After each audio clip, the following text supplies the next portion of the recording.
ओम सुजातोच्योदिखा साशर्म पर्वतमास स्वाहा पासो अग्ने विश्वरो बंधुं समदेशो विभावसो रक्तसूत्रं समर्पयामि भूर्भुवस्व सर्वे पितृनारायणेभ्यो नमः। ओम इदं सपुष्पं समर्पयामि पितृभ्यो नारायणेभ्यो नमः। इदं चन्दनं चर्चयामि ओम भूर्भुवस्व सर्वेभ्यो पितृनारायणेभ्यो नमः। इदं मुक्षुध्यार्थे सफलताम्बूलं समर्पयामि ओम भूर्भुवस्व सर्वेभ्यो पितृनारायणेभ्यो नमः।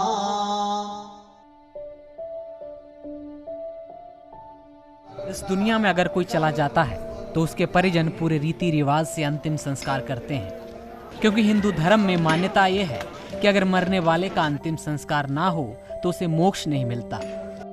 लेकिन हमारे आसपास ऐसे लोग हैं जो इतने समर्थ नहीं हैं कि किसी अपने के चले जाने के बाद उसका अंतिम संस्कार कर पाएं, उनका पिंडदान कर पाएं।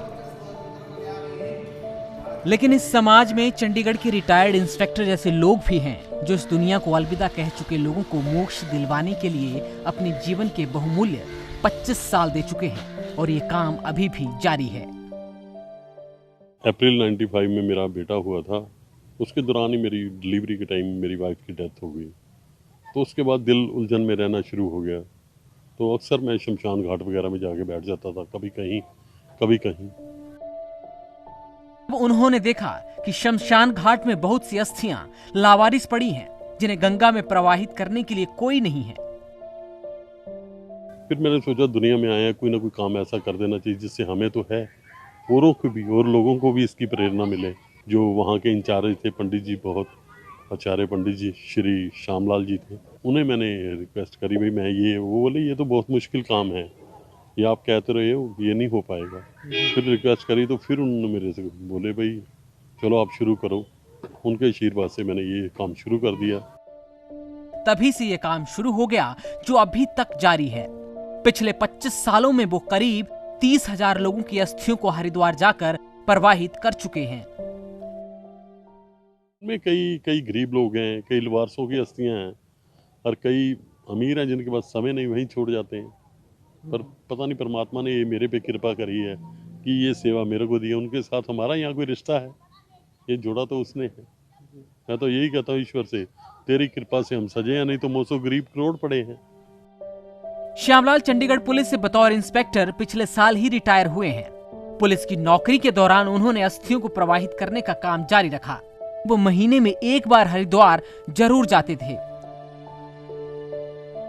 कभी कभी महीने में 2 बार भी हरिद्वार जाते थे। शुरुआत में वो चंडीगढ़ के सेक्टर 25 के शमशान घाट से अस्थियां इकट्ठा करते थे, लेकिन अब वो चंडीगढ़ के अलावा मणिमाजरा, पंचकुला, पानीपत, पटियाला, मोहाली, जीरकपुर, शिमला या किसी भी शहर में जाते हैं तो वो शमशान घाट में पड़ी लावारिस अस्थियों को ले आते हैं और उन्हें गंगा में प्रवाहित कर देते हैं। कुछ समय बाद बेटे की देखभाल को ध्यान में रखते हुए उन्होंने दूसरी शादी कर ली।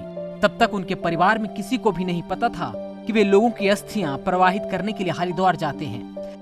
हाँ, वो शुरू में तो मैंने बताया ही नहीं, पहले यही कहता था डाक ड्यूटी है, मैंने जाना है, कोई ऐसी ड्यूटी के लिए जाना है, ऐसे कहता रहता था। पर उसके बाद मैंने घर वालों को क्लियर कर दिया भाई मैं तो ये सेवा करता हूँ। अब वो घर वाले इस सेवा में मेरे साथ हैं, उनका बहुत योगदान है। और अब उनकी पत्नी और बेटा भी उनके साथ अस्थियां प्रवाहित करने के लिए हरिद्वार जाते हैं।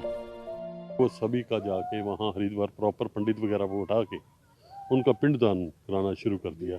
जब उनकी अस्थियां हम छोड़ते हैं, आपको मैं कैसे बताऊं, रूहें जाती नजर आती हैं, कोई सिर पे कोई पीठ पे आशीर्वाद देते हैं। उन्होंने मेरे पे बहुत कृपा करी। तो पहले वाइफ की डेथ हुई थी, उसके बच्चे छोटे थे, तो मेरी जो अब सेकंड वाइफ है नीलम, उनका बहुत बड़ा योगदान है मेरे साथ। मेरा बेटा है अभिनव, अब हम तीनों ही जाते हैं। श्यामलाल जो आज मानवता का काम कर रहे हैं वो आज की भाग दौड़ भरी दुनिया में आसान नहीं है। श्यामलाल उन पुण्य आत्माओं को मोक्ष दिला चुके हैं जिनके बारे में कोई सोचने वाला नहीं था। ऐसे इंसान को अगर हम कलयुग का मोक्ष दाता कहें तो इसमें कोई अतिशयोक्ति नहीं होगी।